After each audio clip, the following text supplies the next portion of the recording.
Uma vida intensa tem a ver com uma vida com um propósito. Viver é uma das coisas mais raras do mundo, porque a maior parte das pessoas apenas existe. Tem uma frase do Martin Luther King que eu sou apaixonado. Ele fala: se o homem não descobriu nada pelo que morreria, ele não está pronto para viver. Eu acho que muitos de nós não estão em um caminho, mas sim em uma rotina. Nós confundimos conforto com paz, crença com fé, riqueza com bênção e existência com vida.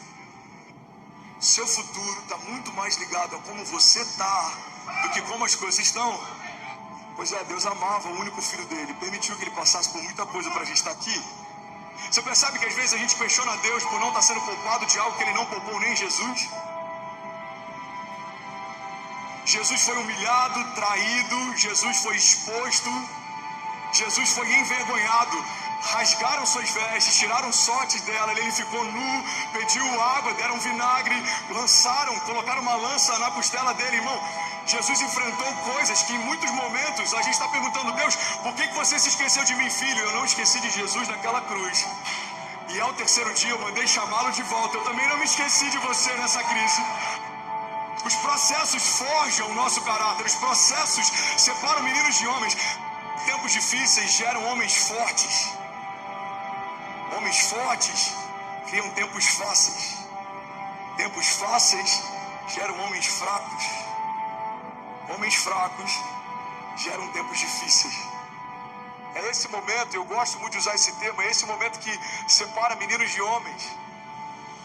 É nesse momento que alguns ficam esperneando, perguntando por que comigo, e outros se posicionam perguntando o que eu preciso entender nesse tempo.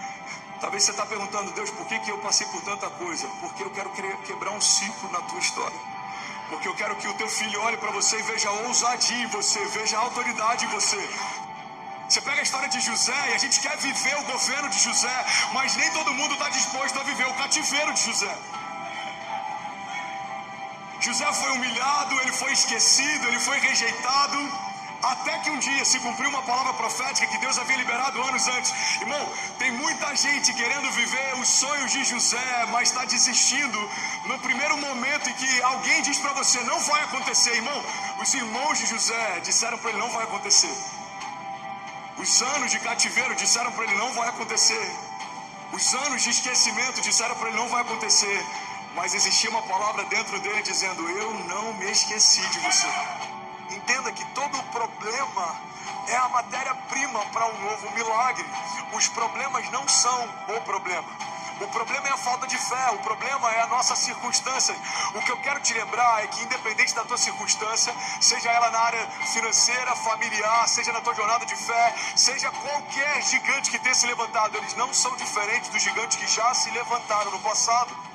Jesus não esperou um cenário propício para governar. Jesus não esperou que o Império de Roma ou que qualquer contexto político cessasse. Jesus não esperou que coisas fossem facilitadas. Irmão, guarda isso.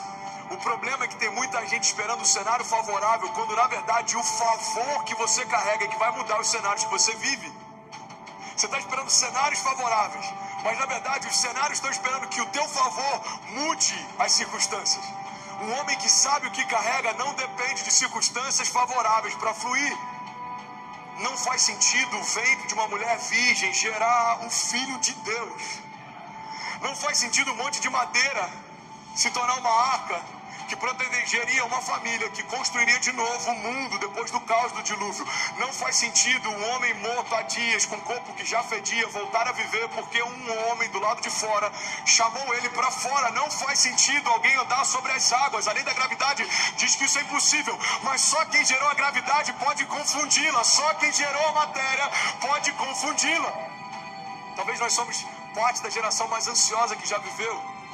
Sem dúvida alguma, os nossos gigantes desse tempo, eles são emocionais, doenças psicossomáticas. Pessoas que têm problemas na mente, problemas nos sentimentos, isso tem irradiado por todo o corpo. Pessoas com síndrome de pânico, depressão. A gente está vivendo tempos difíceis. Nosso caráter está sendo forjado em meio ao caos. A grande verdade é que muitas vezes crises definem a nossa dinâmica, o nosso entusiasmo, a nossa alegria, a nossa esperança. O primeiro convite que eu quero te fazer é deixar de ser refém das circunstâncias, deixar de ser refém daquilo que é exterior. Se tem uma herança, que a gente pode carregar depois de vencer algumas crises, para a gente nunca se esquecer de onde Deus já nos tirou um dia.